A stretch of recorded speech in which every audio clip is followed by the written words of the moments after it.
What's up, everybody? Welcome to a new episode of Open Letters to a Survivor. I am your moderator and your engineer, James. I want to introduce my ladies tonight, and I'm just going to talk to you guys really just for a quick second. This is kind of a new setup with me coming in here and just kind of talking at the beginning, but we want to just do something a little bit different, make everybody feel welcome, and just kind of give you a little bit of a new look. And there's going to be a lot of new things coming to the podcast. Obviously, you know that K Love and Lady Poet, they are running the show here and they are doing their thing. And they are on, what episode number are we on, ladies?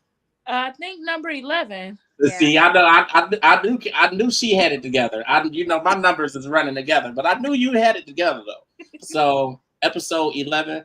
It's been an amazing experience. The numbers are going up every week as we are watching to start the timer, and there's 10 people sitting there waiting already like a few minutes ago.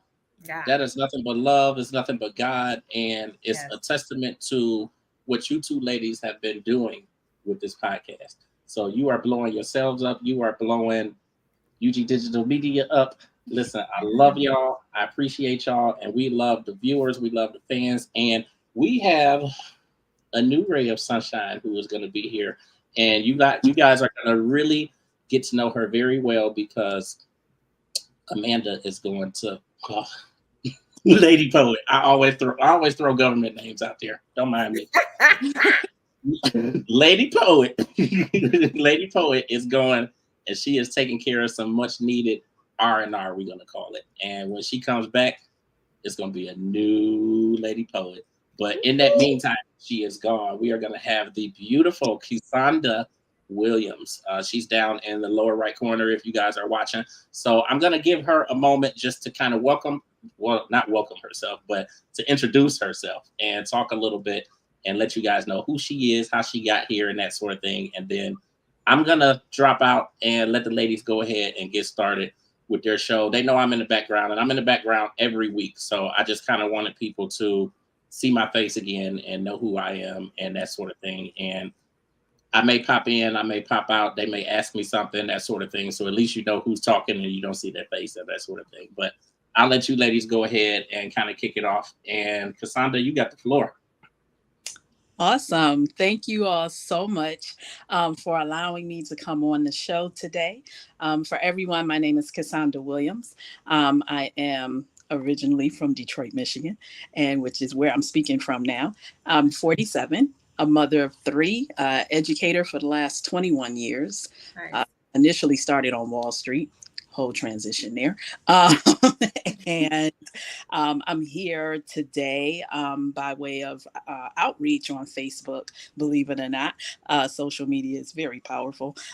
So by way of outreach, to discuss today about my journey, moving from the East Coast back to the Midwest, what prompted all of that, and hopefully, to reach a soul today, to know that, change is common, change is necessary. We may not like it, but it's a part of life. And we're going to talk a little bit more about that today.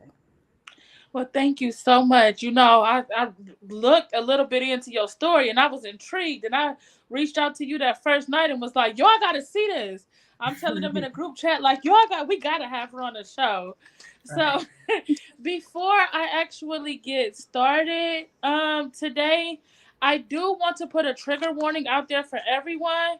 So we're doing a series for the month of June, skipping Father's Day. We're going to do a tribute to fathers like we did for mothers. But we are doing a series on being a survivor. And the things that we survive from trauma. So domestic violence, physical violence, sexual abuse, mental abuse, emotional abuse. That's what our series will be on. And you will hear from other survivors. But Kissonda, she opened the show. Her story is so strong, and it will inspire somebody today. So I did want to put that trigger warning out there. If you're somebody are struggling, please reach out to 988. You can call and text, and you can stay anonymous. And also stay tuned to the end of our show for our Let's Go to Therapy segment. As always, I would love to introduce my right hand, my left hand, my backbone, my brain sometimes. she we've been friends for what, about 8 years now, and going strong. And when I came up with this dream, it was a dream for both of us, and we worked on it together. So everybody, I want to introduce y'all to K Love before we get into today.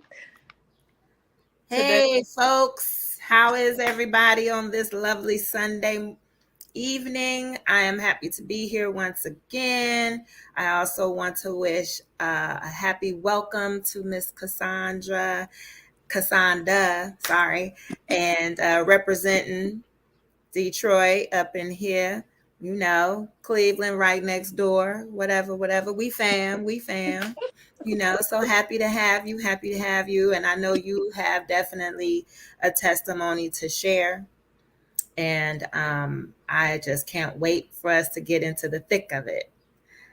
So happy to be here tonight. Let's get this party started. Okay, and so before we get started, for those of you who are new, we open up of course, our podcast is called Open Letters to a Survivor. So we start every podcast with a letter. But before we do that, I want to give some statistics, and our wonderful guest for today, Miss Kissonda, will do the letter. So this week, like I said, we're talking about violence amongst our people, Black women. So according to hotline.org, 45.1% of Black women experience physical violence and sexual violence. 1 in 3 women experience domestic violence. African Americans are disproportionately affected by these issues.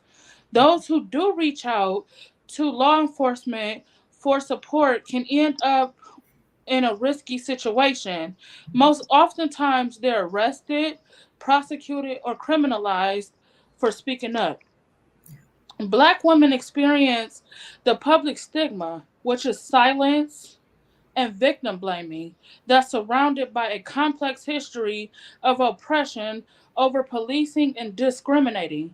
Black girls are viewed as adult-like. Black girls are less innocent and more adult-like than their white peers.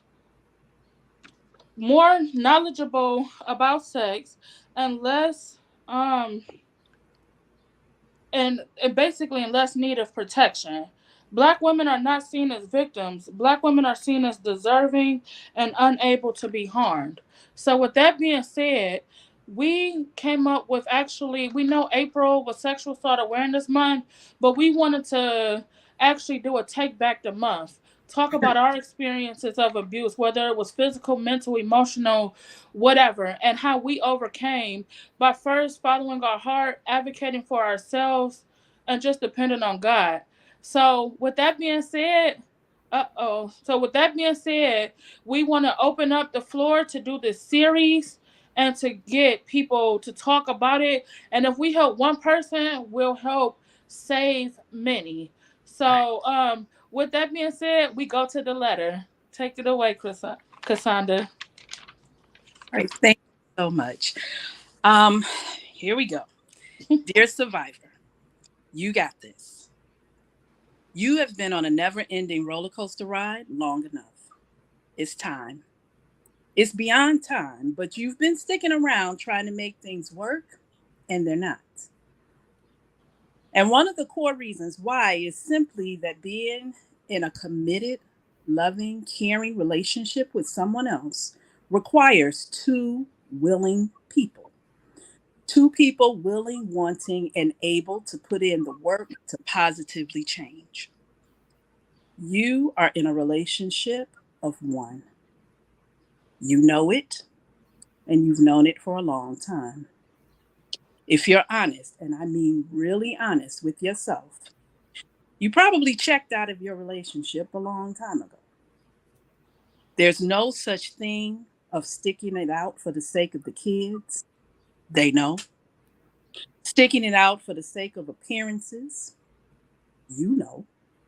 Being afraid of not finding another or finding another person, but being in the same relationship again.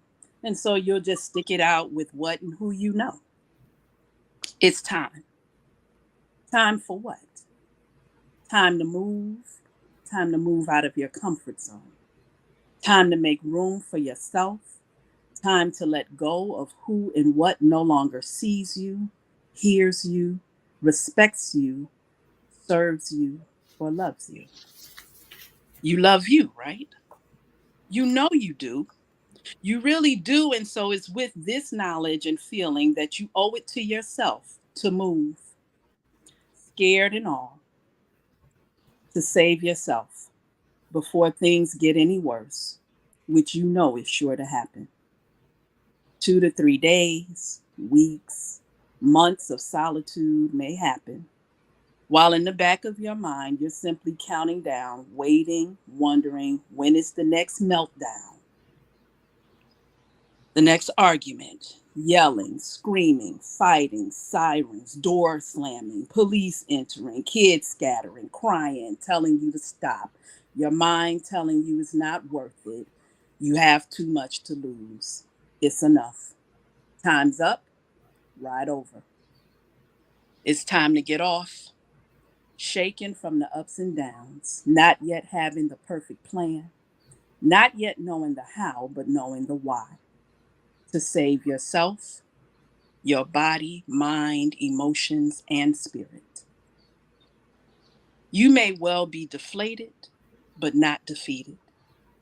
And that's just enough to pick up the pieces of you that remain to help begin the process of making you whole once again for yourself. It's time. It's time to move. Time to put those prayers into action, sis. Time to stop carrying the burdens of a non-existent, toxic, enabling, one-sided relationship. And for once, put down and burn the superwoman cake. Choose you. It's time to go. Sincerely, Lady Poet Speaks, K Love, the entire team of Open Letters to a Survivor, and me, Kissonda Williams. That was amazing. So I just wanted to just give you that and tell you it was amazing. We talked about the letter actually earlier today, and I think that you did an amazing job. So we appreciate that. Yes, Okay. absolutely. Loved it. Loved it. Loved it. And so now we're going to get into the meat and potatoes of today. So you already told us a little bit about yourself, but we want you to elaborate a little bit more. Tell us your story and what caused the move. Absolutely. So in short, like I said, I was an educator for the last 21 years. Things were going really well professionally. Like I was co-chair of the math department. Got my second master's degree. I had received an offer from a friend of mine who I actually used to coach as a math teacher. She is now a principal and needed an assistant principal to come into her school. And so I interviewed for assistant principal position. I got it.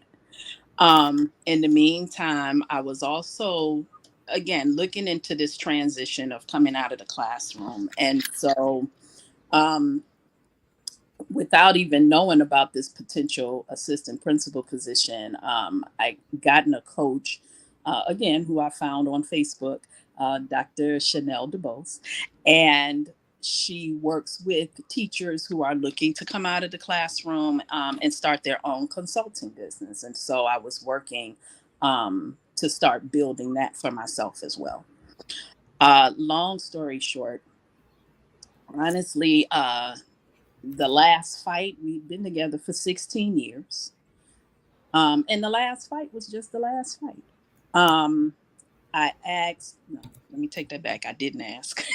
I had a conversation, so I thought, basically to say, hey, I'm going to go full steam ahead with putting my consulting business out there. I had turned down the assistant principal position because the money wasn't enough. It was Same thing I was making in the classroom. Like, nah, you asking me to do too much for that. So, so I was like, okay, let me just, Lord, this must mean like jump in. So I'm gonna jump in, right? I'm gonna do it scared, but I'm gonna jump.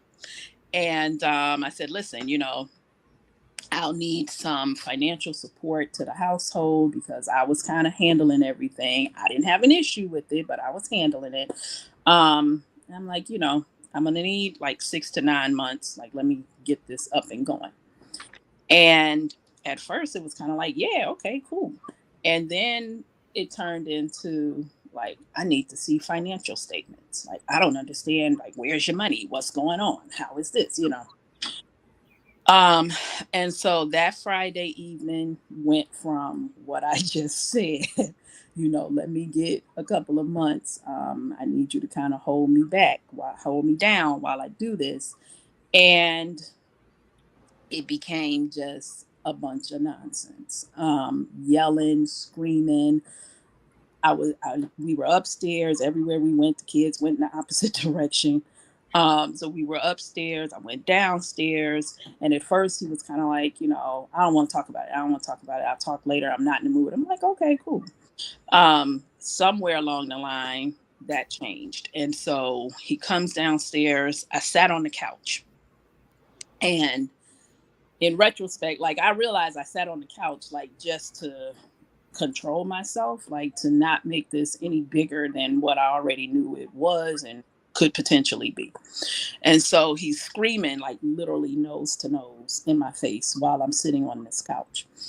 And as he's yelling out all this stuff, and most of it, honestly, except for one sentence, I don't even remember it. I didn't even remember it in the moment. Like I had gotten so used to it, that I could just block it out.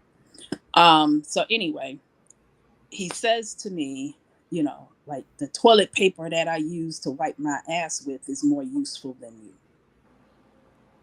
Wow. Okay. And so shortly after all of that, it was more said. I honestly don't remember. He stepped out of the house for a little bit. The kids came downstairs. My little one was like holding her ears, crying. She comes and sits next to me on the couch. My son, he's the oldest, he came in. My oldest daughter, she comes down, and they're all in the living room with me. And what got me to the point of this is the last, because it wasn't the first, was when my son at 11 years old repeated the words back to me. And he was like, I heard it. And I want you to know that it's not true. And I'm like, wow. And so he says that, and my oldest daughter, she's like, why is he acting like this? Like, what's going on? She's only 8 years old at the time. And so, she's asking all these questions, and she's like, well, why is he's a grown man. Like, why is he doing all of this? And my son's like, don't say that. She goes, say what? He says, you said he's a grown man. Like, don't say that. And she was like, well, he is. Like, what would you call it? Right. And so he says, he's an adult, but he's not a man. And, I'm listening to this conversation between these little people and the extent of it. You understand what I'm saying? And I'm like, this is crazy. This is crazy. And so he comes back in the house. Again, the kids slept in the living room on the floor because I wanted them to stay in front of me. I wasn't going to go upstairs. More screaming, more yelling. He brandishes a knife. I go in the kitchen. I grab 2 knives. He's like, oh, what you doing with that? You need to come upstairs. I need to talk to you. No, we're not doing that. There was a fight on the stairs. He runs out, calls the police on me to get me kicked out of the house. The police wouldn't do it because neither one of us owned the home that we were living in. And so he's like, well, I'll leave or whatever. He had already packed up a bag. The police escort him upstairs. As they're coming back down, there are some officers with me in the kitchen. And so as the other officers are escorting him down, he looks into the kitchen and he's like, yeah, you're marked. And so I said to the police, I'm like, yo, that's a threat. Like, y'all not gonna do nothing. And they were like, you said and did some things. He said and did some things. Like, it's a wash. I'm like, really? So they were like, yeah, we're gonna escort him out. And so I'm like, okay, so y'all really just don't care. So you're not going to care until you get the call and somebody comes out of this house in a body bag, and it won't be me. And when I said it, I meant it, and that was the other time that I knew. I'm like, come on, no, I can't do this. Because it was running through my mind, like, I'll do it. Like, I'm going to defend myself. I'm going to protect myself, but at what cost, right? Mm-hmm. I got 3 kids. I got a career. I have myself, Mm-hmm. I'm not trying to do all of this to spend the rest of my life behind bars for what? For feelings, for emotions. So I called home, spoke to my mom. I was like, listen, can I come back? She's like, sure.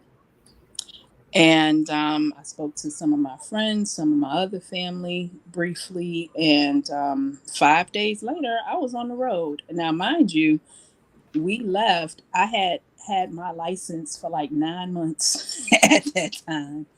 I got my license on a Friday. I got a car Saturday and drove it home Sunday. And so I had never driven on the expressway.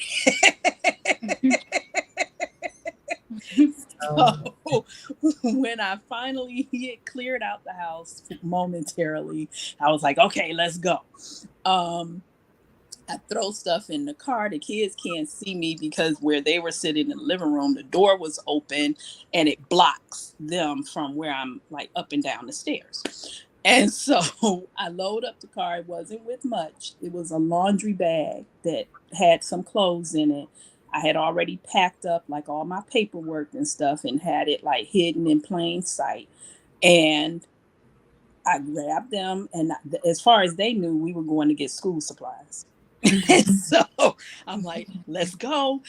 Bring your tablets, bring your chargers. And they're like, why are we going up the street to get school supplies? I'm like, just get your stuff. So they get in the car and I pull off. I gas up. Again, they ain't thinking nothing about that. So then I'm like, we're going to be on the road. I need to have a little bit of cash on hand, nothing crazy. So let me stop at the bank. So I go to the complex to stop at the bank. He's sitting in the car in the parking lot.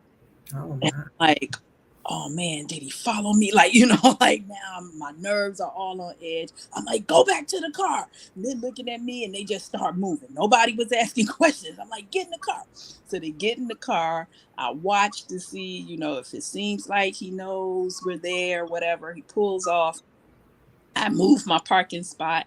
So I'm like, forget the bank. Let's just go into the store and get some snacks and I'll just get cash back when I pay for the snacks. So we go in. I'm like, get snacks. Just get whatever. And they're like, really? We can get this? I'm like, whatever. Just get anything. Let's go.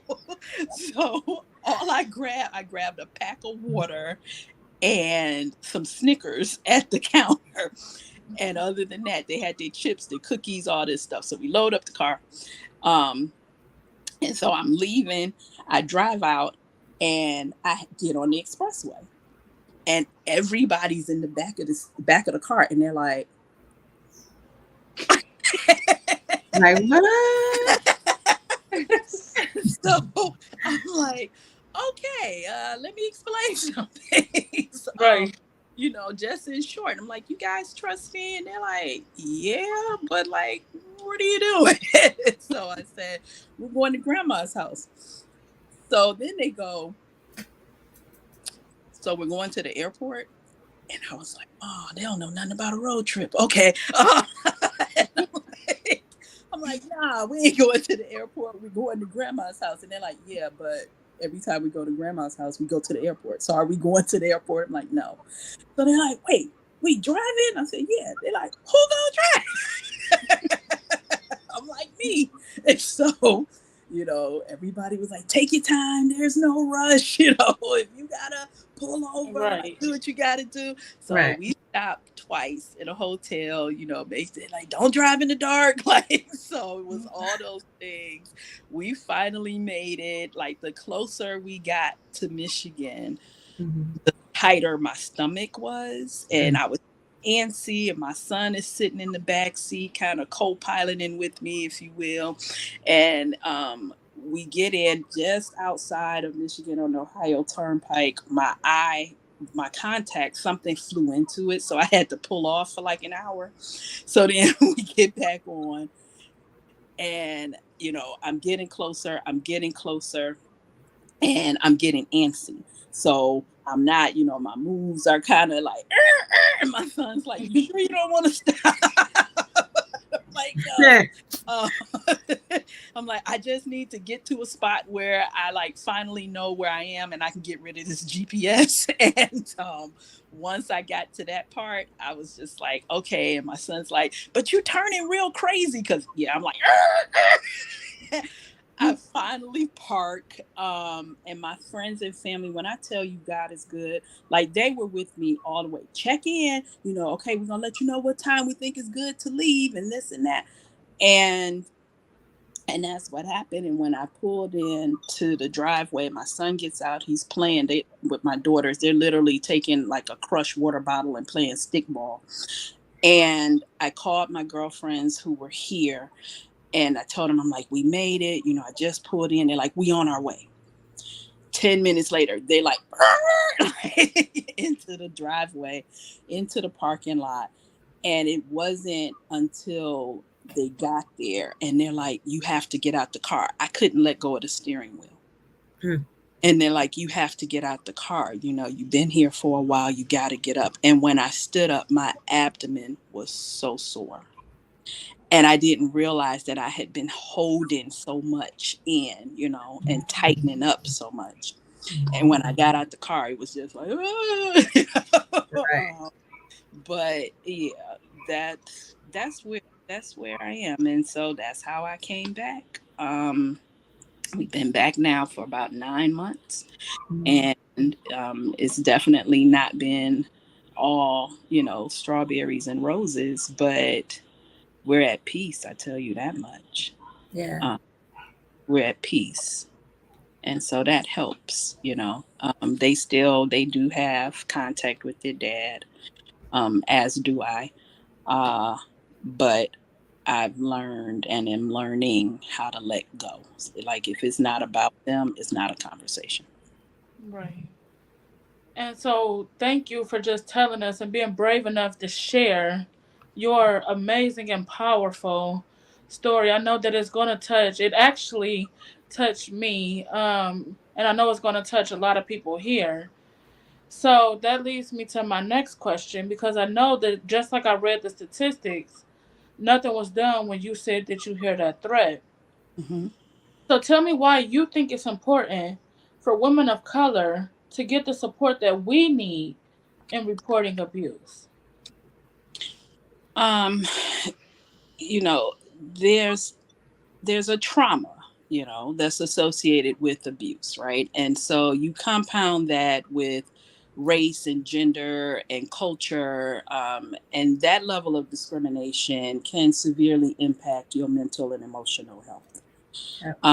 And so we definitely have to work to be able to get that level of support, because it's not a joke, and it's not always physical. And I'm glad you brought that up in the beginning, because there are various forms of abuse, and it's not always just somebody hitting you, or trying to hit you or anything like that. It's one of the things that I learned, financial abuse, you know, which was something like, who thinks of that? Like, you don't think of that as an abuse, but it is.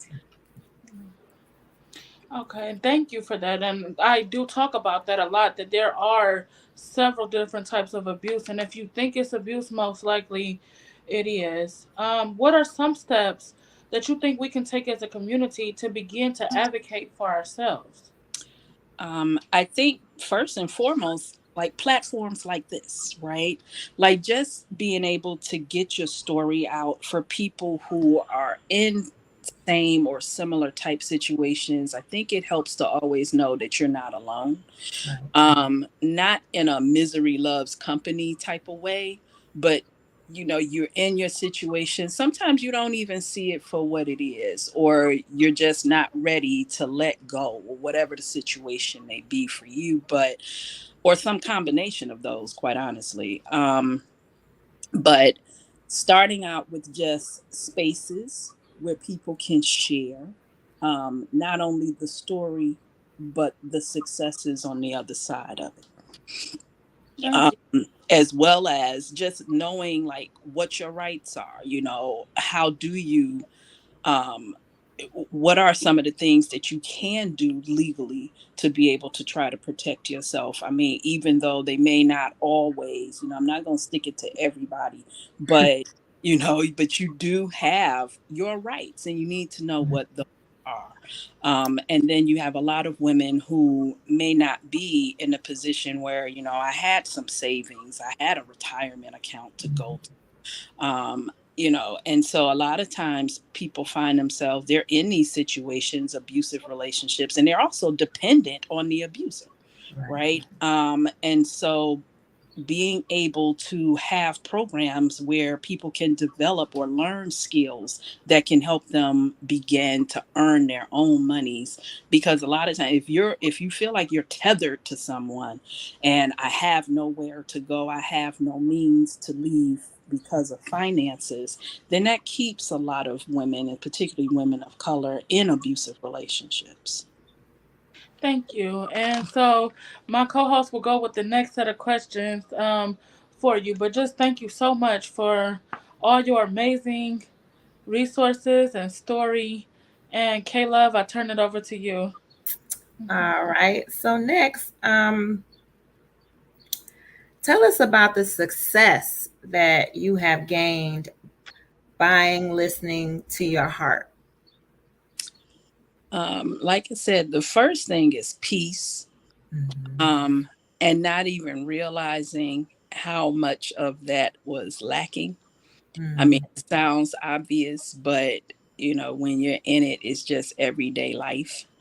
Um, and so when you remove yourself, Mhm. you finally see the difference, right? And so that's one thing. And then being able to focus on me. My focus, has always been to everyone and everything else. And so being able to like focus on my mental health, my spiritual health, my physical health, because when I got here, that was all in shambles. And there was a lot to put together. My family and friends have been extremely supportive. They have been a backbone for me in ways that I cannot even describe. My mom helped me get a gym membership, so like that has helped with all the health issues that I had have gone in reverse. um, you Good. know and I was like, and I always wanted to think about doing things like that, like for the sake of kids. No, it has to be for me, and even saying it now, like I feel a little guilty. Uh, but I know that that's just the truth of the matter. Like, and there is no guilt um in being able to take care of yourself, because if you're not good, then nobody's good. Yeah. Yeah, absolutely. And it's great that you had that support system to come to and to be there for you and to push you forward into your positive side of your journey. That was very much important and very much needed, which leads us to Open Letters to a Survivor is doing a call to action, which is a pledge. And if I can just read this real quick, today, Open Letters to a Survivor, we pledge to not let survivors fight alone. That upon disclosing abuse, We will not only stand in the gap in prayer, but assist in resources. Survivors, we believe you, and even though we are not therapists, we have outlets and ways to reach out for help. So today we stand with trauma survivors who, like me, like Lady Poet, and like our guest Kissonda, um, there are we are the voice for trauma survivors who look like us, and their voice still shakes, telling their stories. So for survivors who choose to heal loudly because they had to keep silent for so long, when families fail to report and the justice system fails them as well, we will still remind them all of their worth. And we pledge to continue our work and our fight for survivors. And that leads me into my next question, which would be, why do you think it's so important to take the pledge? First and foremost, again, I want to thank both of you ladies, because that pledge, you know, it summarized exactly who and what you are and what you do and why you're here today, right? To be advocates, to provide a platform, to provide resources. You said we're not therapists, but that doesn't mean I don't have access to support you. And people lack resources a lot of times because in the moment, that's not where your head is. You're literally just trying to get out.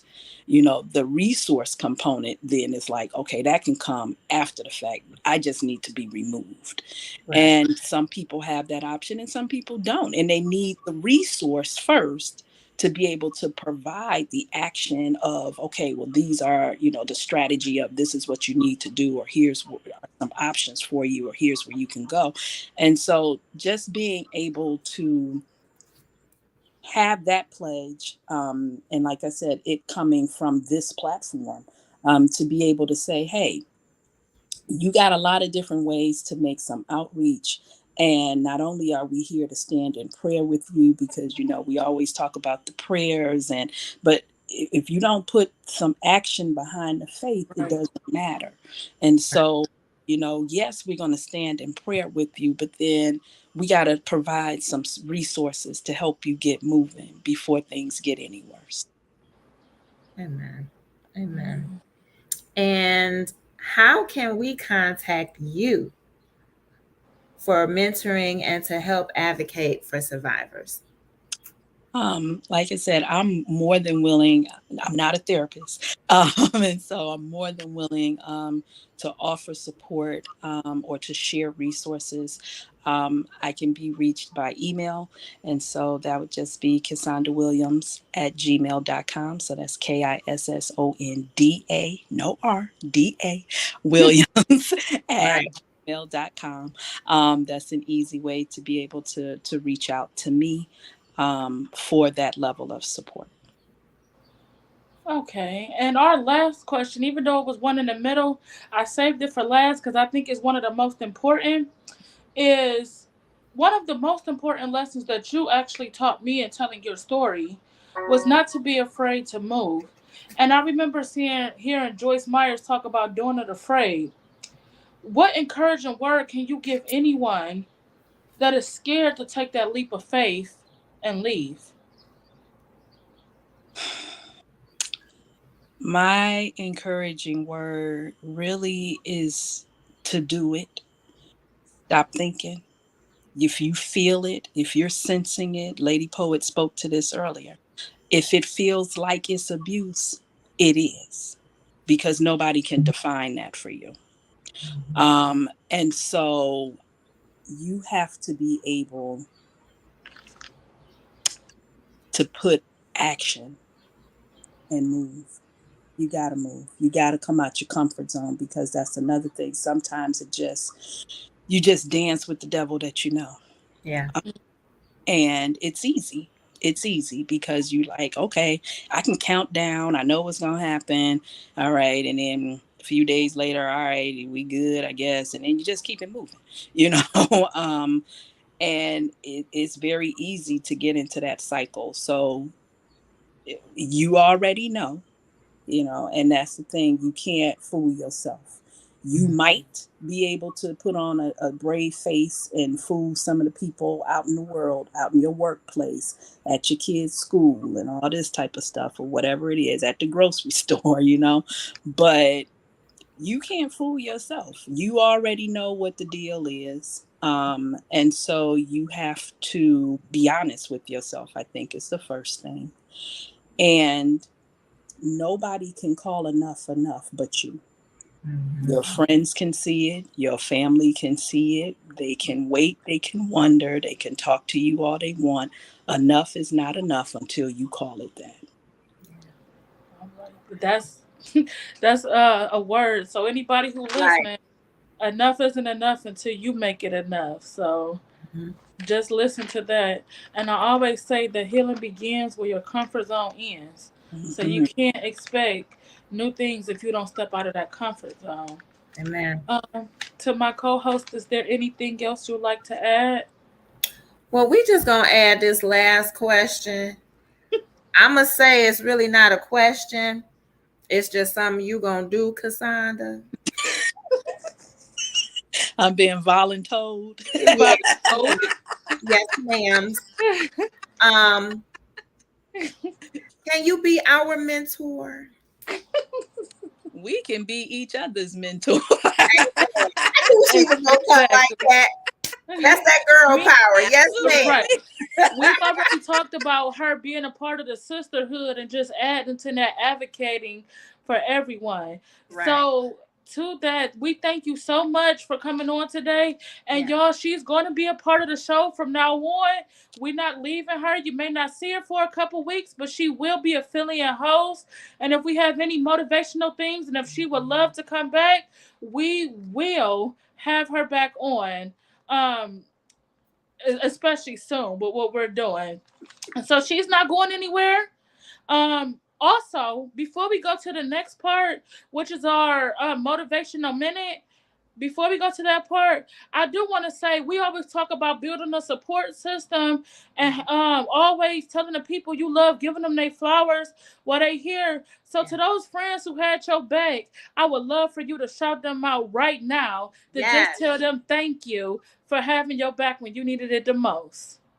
I'm only going to call a few names and then I'm going to make it general because I don't want nobody coming for me. First and foremost, I have to say thank you to my mama. That's a given. I have to say thank you to my mom because she has opened up her home literally. She tell everybody she has one room and me and my kids got the rest of the house. I have to say thank you to my brothers and my sister-in-laws because again, I know they have been above and beyond for me. And so that's Imare and Elijah Williams and Carla and Destiny Williams. And so I definitely have to thank all of them, as well as my mom's significant other, because he too has contributed a lot.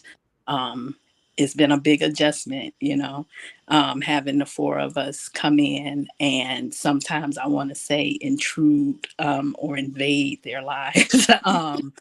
And everybody has been, like I said, it hasn't always been smooth. And there have been some hard conversations, but they were all cloaked in love. And I needed that. To my friends, many of whom are out of the class of 1994. Yes, I'm saying it. At Renaissance High School. I thank you all. I do. Number one high school in Detroit, Michigan. I'm just going to say that. And I'd be remiss without saying that. I also have my family, my HU family, Howard University, number one HBCU. I'm going to say that. And I know that's as well as those who have been family for me, you know, my parents' friends, but have been my family for all of my life. both old and new. And so I thank you all. My mom always says that she wants her flowers while she's living. And so for you to say that, I already know she's sitting in her chair like, yeah, I see that. So thank you for giving me this opportunity, Lady Poet, to do that, because I know that's huge, not only for me, but like I said, my mother says it all the time, that she wants her flowers while she lives so that she can enjoy the beauty that they bring. She says it all the time. And so to have this moment to be able to say thank you publicly, not that I don't say it privately, but to have that opportunity means a lot. So thank you. You're welcome. And with that being said, we're also gonna reach out with resources at the end of the show for people who need them. And we are coming up with a magazine for resources that will be through. It's gonna be called the Survival Guide, where we'll list public resources for people who need them. But before we do all of that, and before we go to our spotlight, and let's go to therapy segment, and before we close tonight's show, we want to go to Tim with our motivational minute.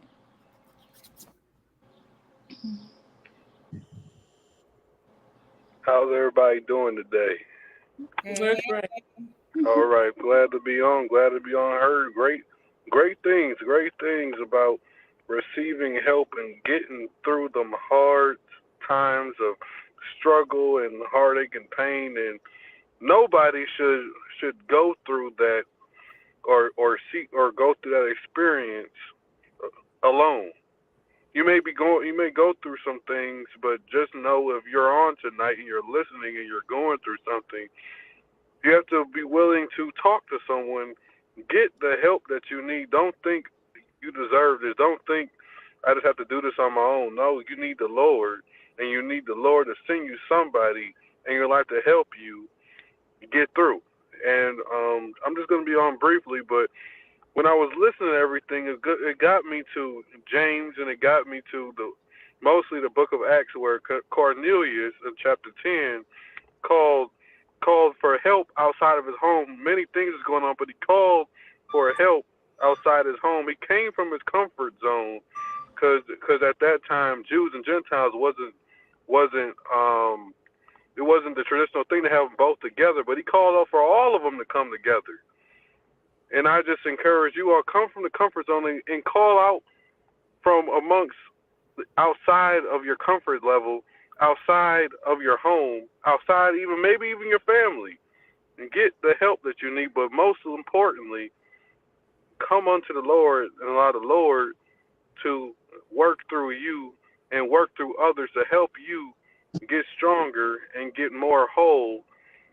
But the main thing is you have to be willing to say, I need help. Lord, I need help. You got to be bold before the Lord. The Lord knows it, but he wants to hear it from you first. And in this life, we may go through many different trials and tribulations, but the main thing you got to know is the sufferings of this present time is just now. The suffering is just now. But the glory that's going to come on you is going to outweigh the problem, outweighing the circumstance. But you got to hold on and remain faithful and know that God will bring you through. He'll bring you through. Dark days, dark may be now, but the Lord's going to bring you into his light in the morning. As the psalmist says, weeping may endure for the night, but joy is going to come on in the morning. Know that your joy is coming on. You just got to remain faithful and know that this is only a process. It's only a test. But when you get through it, you'll have a testimony that encourage others on how to get through it. And how you going to get through it is with the Lord's help. It's by prayer and supplication, not just praying, but putting your prayers in the works as well. Asking the Lord, what could I do to get through this? And the Lord may send you people in your life to help you and get through that as well. Because we need each other. As the song says, I need you, you need me. We all a part of God's body. Stand with me. Agree with me. Because I need you, and you need me to survive. We need the Lord, and the Lord's going to bring you other people in your life to help you get strong, but continually remain faithful. Remain hopeful, and remain true to God's word. If you remain true to God's word, he'll bring more blessings in your life. But I love the song that says, "Great is thy faithfulness. Morning by morning, new mercies we shall always see.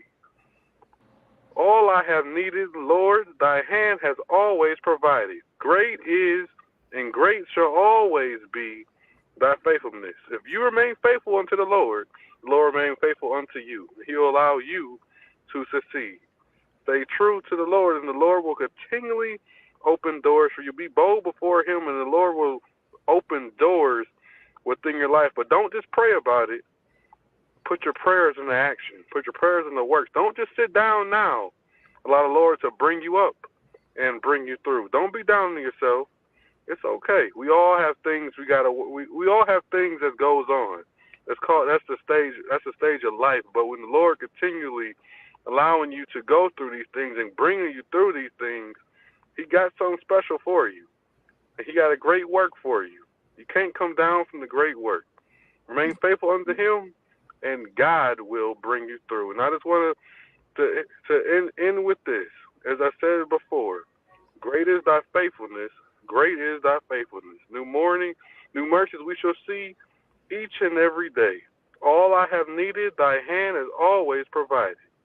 Great is thy faithfulness. Remember, great is truly thy faithfulness. You remain faithful unto the Lord will remain faithful unto you. And he'll give you great more blessings. And he will restore, support, and strengthen you and place you on a firm foundation. Romans 8:18, I'll definitely leave you with this. For I reckon that the sufferings of this present time are not worthy to be compared to the glory that shall be revealed within us. And God's glory shall outweigh the bad. Trust in the Lord with all thine heart, and lean not to your own understandings, but in all thy ways acknowledge him, and he will direct your path. God bless you, and God keep you. Thank you so much, Tim. We love your motivational minutes. We always say obedience comes before the sacrifice. So if God gave us this outlet, we got to bring him into all that we do. So we appreciate you. We'll see you next week. And thank you so much for that. Oh, you're welcome. God bless y'all. God keep y'all. Thanks for having me again. God bless you, Tim. All right. All right, and I'll turn it over to my co-host with our ending, our spotlight, and our Let's Go to Therapy segment. And then we'll do our goodbyes, and we'll see you next week.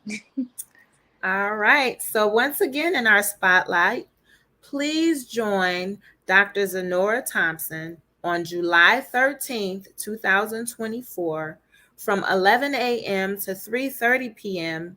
at St. Mark's Presbyterian Church.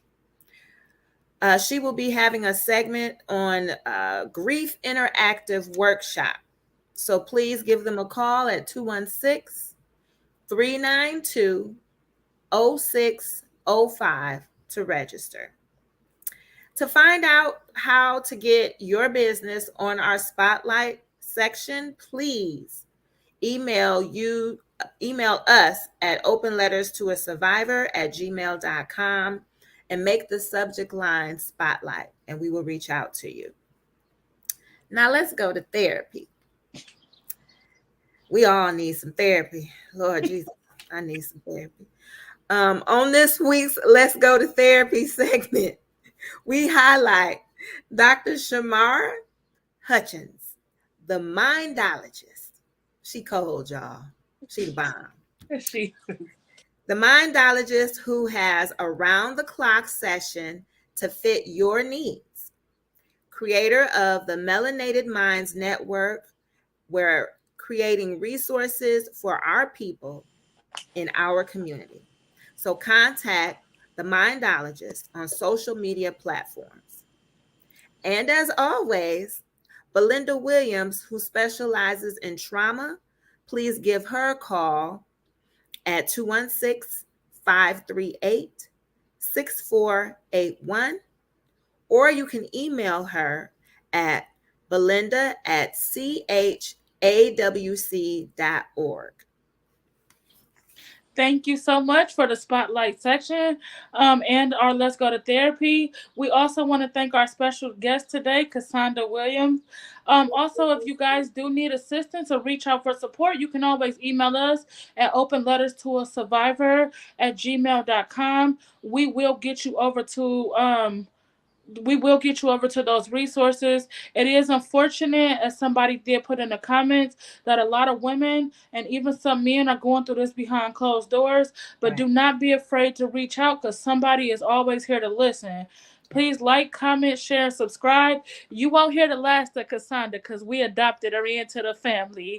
So, guys, have a great night. Like, comment, share, subscribe.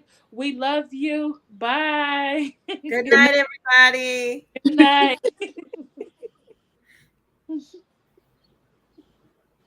Okay, I could cut up now.